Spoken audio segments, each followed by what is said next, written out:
بفرمایین بفرمایین، خوش آمدین. سلام، چطوری؟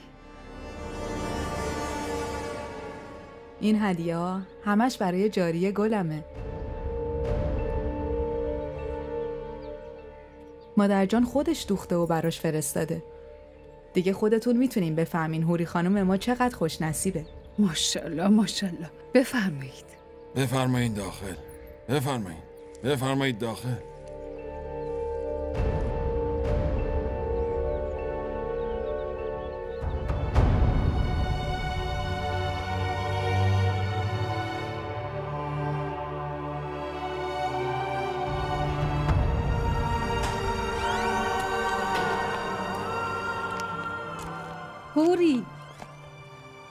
هوری خودتو اذیت نکن.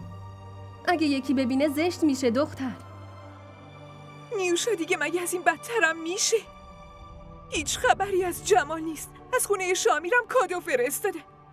برای همین بهت میگفتم نباید به این ازدواج جواب مثبت بدی. راه دیگه جز بله گفتن نداشتم نیوشا.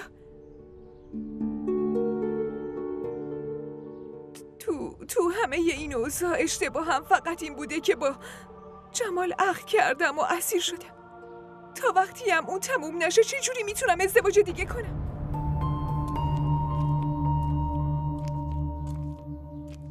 هوری، ماشاءالله خیلی خوش نصیبی که خانواده شوهرت برات هدیه فرستادن.